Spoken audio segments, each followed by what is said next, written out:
महाराज कहते हैं, ऐ उपासक, मन में यदि कोई वासना रखोगे तो तुम्हारा पुनर्जन्म निश्चित है। बहुत ध्यान से सुनिएगा, ये बड़े न्यायाधीश हैं, ये ब्रह्म प्राप्त भगवत प्राप्त महापुरुष जो बोलते हैं, यही प्रमाण माना जाता है। अगर आप महान पाप किए हैं और कोई महात्मा कहते जाओ कुछ नहीं सब ठीक है, एक भी पाप का दंड आपको नहीं मिलेगा। सच्ची मानो ना, ये न्यायाधीश हैं, ये बड़े बड़े महापुरुष, इसीलिए इनसे जो लाभ मिलता है वो भगवान से भी बढ़कर लाभ कहा जाता है। क्योंकि भगवान में तो जब पूर्ण शरणागति होती तब हम तो हम सर्वपापेभ्यो मोक्षयिष्यामि मा शुचा, और पूर्ण शरणागति यही महापुरुष जन कराते हैं। एक एक शब्द पर कभी संशय मत करना, ये जीवन का वो सूत्र है जिनके आधार पर बाल्यावस्था से चला गया है। अय उपासक, अय साधक, मन में यदि कोई वासना रखोगे तो पुनर्जन्म तुम्हारा निश्चित हो गया है। होश में हो जाओ। वासना, ये भोग लूं, ये देख लूं, ये चाहत है, इसके सिवा हम नहीं कुछ पसंद करते, इसके बिना हम नहीं जी सकते, ये सब वासना। हिरण में ममता हो गई तो भगवान के पुत्र हैं, भगवान ऋषभ देव जी के पुत्र हैं, भरत जी महाराज, अगला जन्म हिरण का हुआ। स्त्री में आसक्ति हो गई पुरंजनी में, तो पुरंजन का अगला जन्म स्त्री का हुआ। अगर कोई भी वासना है आपका जन्म होगा, प्रमाण से कहते बाबा। प्रार्थना करते हैं कोई वासना रहने न पावे, नहीं तो अगला जन्म हो जाएगा, बड़ा निकृष्ट भी हो सकता है। हम एक बहुत बड़े महात्मा की बात बता रहे हैं बाबा के। जब हम राम घाट में रहते थे गंगा की, तो एक बड़े अच्छे महात्मा वहां थे। उन्होंने एक अपनी कुटिया बना रखी थी। एक दिन उनके कोई बड़े धनी मानी भगत आए और सोने की कई मोहरे चरणों में रखी, भेंट में रखी। उन्होंने सोच करके ले लिया कि संत भंडारा करेंगे, और गीता जी के एक बस्ते में बांध कर रखे। वस्त्र को आवेष्टित करके ग्रंथ को जब रखा जाता है तो उसे बस्ता कहते हैं। एक रस्सी होती है और उसको जब ऐसे करके कई बार लपेटा, उसी में वो स्वर्ण की मुद्राएं रख दी, मोहरे। सोचा कि कभी समय आएगा तो हम भंडारा कर देंगे। 320 हो गए। कुछ संतों ने उनसे कहा चलो तीर्थ यात्रा करने बद्री नारायण चलते। चिंतन में आया कि वो मोहरे रखी, भंडारा करना था, पर संतों से कह नहीं पाए और चले तो बद्री नारायण नहीं पहुंच पाए, रास्ते में ही प्राण निकल गए। प्राणों का क्या भरोसा? कौन सा कदम आखिरी होगा किसको पता, कौन सी श्वास आखिरी होगी किसको पता। इसलिए बहुत चतुर्सुजान वो है कि कोई संकल्प नहीं रहना चाहिए, नहीं रखना चाहिए। चतुर्सुजान साधक कल हम ये करेंगे, नहीं नहीं, अगर श्री जी ने चाहा तो कल ऐसा हो जाएगा। शब्दों में बंधना, शब्दों में ही मुक्त होना, संकल्प में ही बंधना और संकल्प से ही मुक्त हो जाना, दोनों बातें हैं। कल मुझे अमुक जगह जरूर जाना है, तुरंत अंदर से हाँ श्री जी ने चाहा तो जरूर चले जाएंगे। वाणी से भले चूक हो जाए, अंदर से चूक नहीं होनी चाहिए। तत्काल आराध्य देव को बीच में लो, नहीं फंस जाओगे।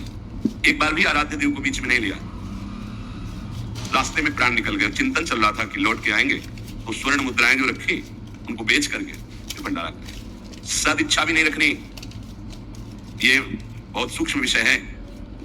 अब उनका शरीर छूट गया। शरीर जब छूट गया तो शरीर की अंतिम क्रियाएं हुई, संत की होती। 16 दिन बाद कुछ संतों को प्रसाद पाया गया। महीना व्यतीत हुआ, महाराज की कुटिया की जो सेवा सफाई में, तो बस्ता एक ऊंचे पे दिखाई दिया। कहा कि गुरु जी की गीता रखी हुई है। कोई बात नहीं है, कभी समय आएगा तो पढ़ेंगे, गुरु जी की गीता है। रात्रि में स्वप्न हुआ उनके शिष्य को, बेटा मैं पतित हो गया, चूक हो गई। अंतिम समय स्वर्ण मुद्रा का ध्यान होने के कारण मैं सांप बनकर उसी बस्ता में बंधा हुआ हूँ। जब तक स्वर्ण मुद्राएं बेचकर संत सेवा नहीं करोगे, मुझे सांप की योनि मिली है। कुछ पादुड़िया बाबा भी वही रामघाट में थे। उन्होंने स्वप्न सुनाया कि ऐसा ऐसा गुरु जी का स्वप्न देखा। सब संत एकत्रित हुए, सबके सामने जो ही बस्ता खोला गया, जो ही नवीन अवस्था का सर्प फड़कार के खड़ा हो गया। स्वप्न सच्चा निकला, क्योंकि वो आदेश हुआ था गुरु जी का, वो एक स्वप्न नहीं था, वो एक आदेश था। इसलिए सब संतों को एकत्रित किया था कि ऐसा कुंडली मारे, फन काढ़े उन्हीं स्वर्ण मुद्रा के ऊपर, वही महात्मा जी क्योंकि स्वप्न में बता चुके थे। उस वस्त्र में देखा गया कोई छिद्र नहीं था जिससे सर्प घुसकर पहुंच सके स्वर्ण मुद्रा तक, क्योंकि कई लपेट होते हैं बस्ता में। ये देखकर सब महात्मा आश्चर्यचकित हो गए कि भाई थोड़ी सी असावधानी हुई कि स्वर्ण मुद्रा का चिंतन बना तो सर्प होकर के गुरु जी को बैठना पड़ा। उस सर्प को बड़े सम्मान, किसी को कुछ नहीं काटा, कुछ नहीं छेड़ा, उसको बहुत सम्मान से आदर पूर्वक जंगल में जाके दुखी होकर शिष्यों ने छोड़ा और उन मोहरों को बेचा गया। संत भंडारा हुआ, उनकी जो भी वासना की पूर्ति हुई, ये वासना बन गई थी, तो ही शरीर छूटा उनका और अपनी गति को प्राप्त किए। इसलिए उपासक, ये सद्वासना थी।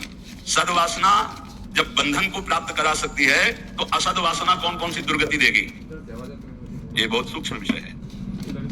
एक महात्मा पधार रहे थे तो वृक्ष के नीचे लेटे थे, ऊपर आम का फल था।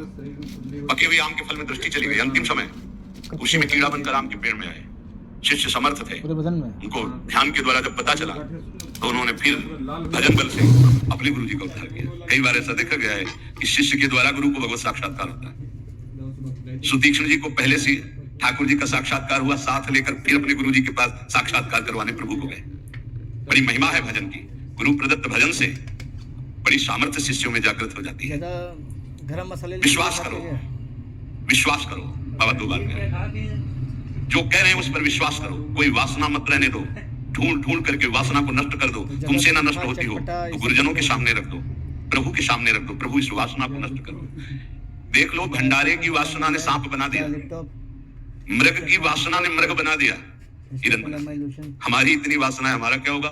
कभी विचार किया है अंदर बैठ के? कितनी बाजार लगी वासना की। ये सब वासनाएं कट जाएंगी यदि एक सूत्र रख लो, श्री जी की इच्छा। ऐसा करेंगे, हाँ, श्री जी की इच्छा से अंदर से ऐसा, हाँ, प्रिया जो की जैसी इच्छा, वो तुम्हें बांध ही नहीं पाएगी कोई वासना, क्योंकि प्रिया जो प्रधान हो गई है। उपासक प्रभु को भूल जाता है।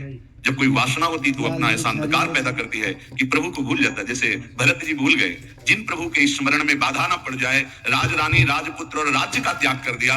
वही हिरन की बाधा को कैसे स्वीकार कर लिया कि प्रभु का विस्मरण हो रहा है, प्रभु की सेवा छूट रही हो, हिरन के दुलार में घूम रहे हैं, हिरन बनना पड़ा। बहुत सावधान। अगर हम सब सावधानी पूर्वक उपासना करें तो इसी जन्म में हम जीवन मुक्त हो जाए।